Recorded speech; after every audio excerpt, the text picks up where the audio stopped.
Hi అండి అందరికీ. యూట్యూబ్లో నేను దీపం కుందలకు ఒక అలంకరణ చూశానండి. అది వస్తుందా రాదా అని ట్రై చేశాను.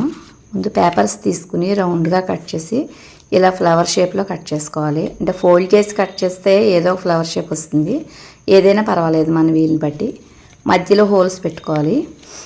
ఇలా ఫోల్డ్ చేస్తే కొంచెం రేకులు పైకి వచ్చినట్టుగా కనిపిస్తాయి. చిన్న ఫోల్డ్ చేయాలి. స్కెచ్ కానీ పెయింట్ కానీ యూజ్ చేసి అవుట్లైన్ వేసుకున్న చాలా బాగుంటుంది లుక్. అందరింట్లోనే ఇటువంటి దీపం కుందులు ఉంటాయి కదండి. అది స్క్రూ లూజ్ చేసుకుని ఫ్లవర్స్ పైకి ఏ కలర్ కావాలో ఫస్ట్ ఆ పేపర్ నుంచి 4 వరకు పెట్టుకోవచ్చు. లాస్ట్ పెద్దది పైకి చిన్నగా పేపర్ వచ్చేలా పెట్టుకుంటే ఫ్లవర్ షేప్లో వస్తుంది. నేనైతే నా దగ్గర బ్లూ గ్రీన్ ఉన్నాయి, ఆ కలర్స్తో చేశాను. మీరు రెడ్ గ్రీను యూజ్ చేస్తే ఇంకా బాగా కనిపిస్తాయి, గోల్డ్ కలర్ కానీ ఎల్లో కానీ. 3 పేపర్స్ ఒకే కలర్ అయినా కూడా బాగుంటుందండి. మనం దీపం రోజువారీ దీపం ఎలా పెట్టుకుంటామో అలాగే ఇందులో ఆయిల్ వేసుకుని దీపం పెట్టుకోవడమే. మనకి టైం లేనప్పుడు 5 నిమిషాల లోపే ఈ అలంకరణ పూర్తయిపోతుందండి. చూడడానికి కూడా చాలా కలర్ఫుల్గా ఉంటాయి. Please like and subscribe the channel. Thank you.